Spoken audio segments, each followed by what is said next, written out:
Tyler, the Creator, certified menace on society, has been released into the public again. Lock your doors. CHROMAKOPIA released less than 9 months ago. I wonder when the next album's gonna drop. 2027? Ooh, maybe even 2026? Tomorrow. You can still milk the hell out of CHROMAKOPIA, dog. That album still had a year or two left in the tank. But nah, throw it all away for this bullshit. I hate you, Tyler, the Creator. You're my least favorite musician ever! Tyler's reputation exceeds himself. He's made some of the best rap albums of the past decade. Flower Boy, Igor, CHROMAKOPIA. And he's really been riding high since that last one's release. Touring around the world, getting featured on that exceptional Clips record, you know, casually working with his lord and savior, Pharrell Williams. If that's not a dream come true, I don't know what is. But less than a week after that bombshell of an album, Tyler out of nowhere revealed that he would be releasing something on Monday, July 21st. Many fans speculated, oh, this must be the new Sticky music video that he's been teasing all this time.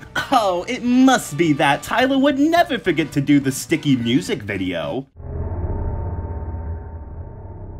Thousands responded in shock and horror as Tyler instead announced that his new project would be an all-new LP titled Don't Tap the Glass. A blunder that would set the United States economy back 30 years, sending the world into the Second Great Depression. F you, Tyler, the Creator. Nah, but with all seriousness, I love Tyler. He made that one little ditty, you know, the one that goes like, are we still friends? my wife hasn't been returning my calls. Various promotional images were released which had me very intrigued. Number 1, body movement, no sitting still. Number 2, only speak in glory, leave your baggage at home. Number 3, don't tap the glass. Fun fact, did you know that this was in reference to the title of the album? My wife hasn't been returning my calls. So me and my friends patiently stayed up all night waiting for the album to drop. Shan, how does it feel being chained up all the time? Shan, listen to this. First one is the thing that boys have to go through. Being chained up all the time or something. Like, what? They can never be free. Terrible idea, by the way. I had a panic attack. I thought I was gonna die. But hey, Tyler's music is always a splendid old time. Let's give it a listen.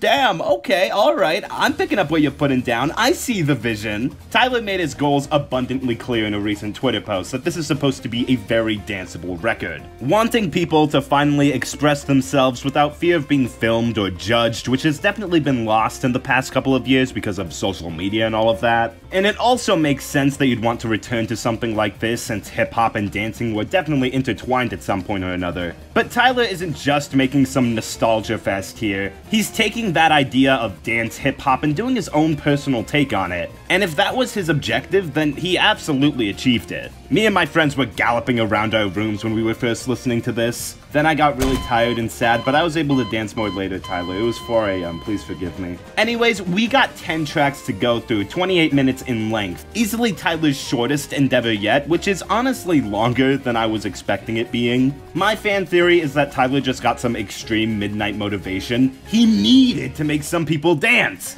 And pumped this shit out in a week. That or rent was due. Either way though, the first track featuring Pharrell Williams is a fantastic start to the album. It re-establishes the rules set up in the promotional images before, encouraging you to get up and do a fucking backflip. Don't take this shit too seriously, it ain't that deep, and most importantly, don't tap the glass. Some people thought this was in reference to getting off your phone and listening, but Tyler confirmed that this meant to let him do what he does without any distractions. There's lots of lyrical nods to this throughout the album, like the entirety of Sucker Free. But production-wise, Big Poe is great. I love the distorted bass and percussion, it's super crisp and fun to groove to. I'm also a big fan of the bridge, Busta Rhymes yelling out, "Don't this shit make a fella wanna jump?" There's this really nice electric piano over it, love whatever he's doing on the deeper end of the mix. It's just a really great track all around, and it establishes the vibe the rest of the album is going for really well. Also, the lyric, "I don't trust white people with dreadlocks," is an instant classic. Sugar on My Tongue is a song about oral sex. The clap beat with that super satisfying kick, arpeggiating synths, and absolutely infectious chorus. Not a lot to say, I think this is one of the most catchy and fun on the album. Sucker Free is Tyler on that grind, getting work done, reflecting on his importance and how far his career has come. This is the kind of song that taps into my evolutionary instincts to get a humble office job,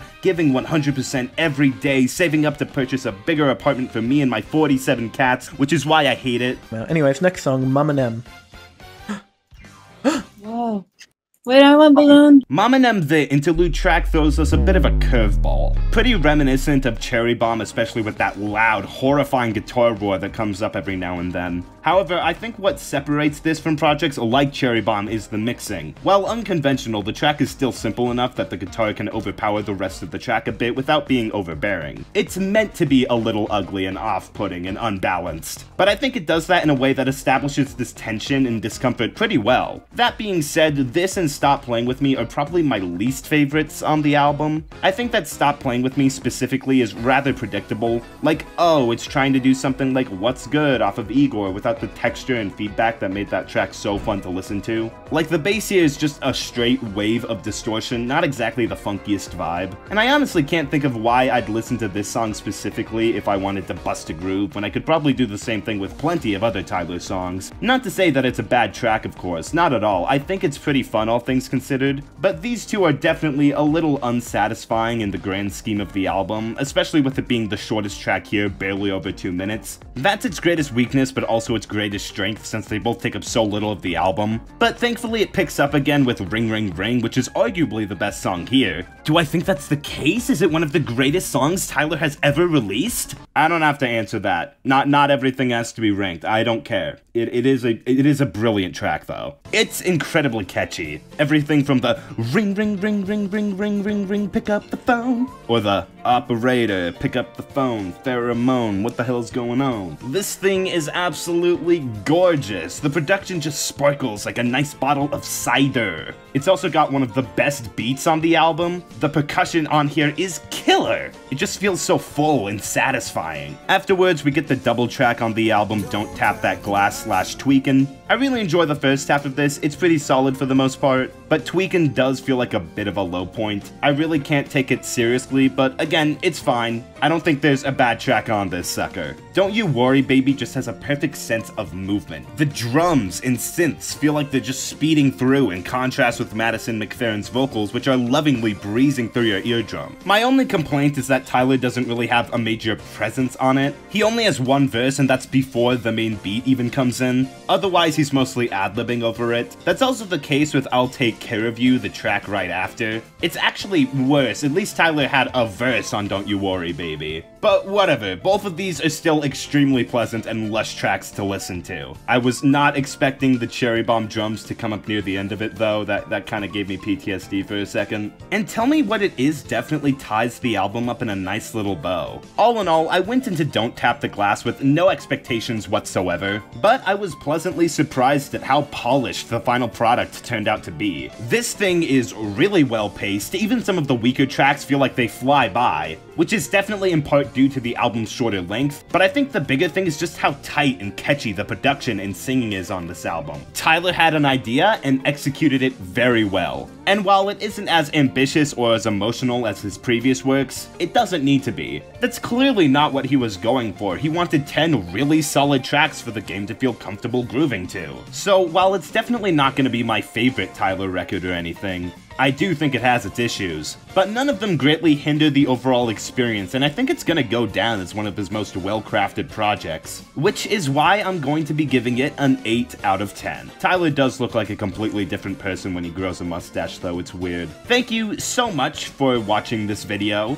I did mean to have a bigger video out instead of this one, but unfortunately over 45 hours of footage got deleted, so yeah, that's gonna set me back a few weeks, sorry. But hey, what did you think of the new Tyler the Creator album? Why is it bad? Why is it the worst? Why did it kill your pet dog? Should I do more shorter reviews like this? Leave a comment down below, and as per usual, see you in the next 4 days to 6 months.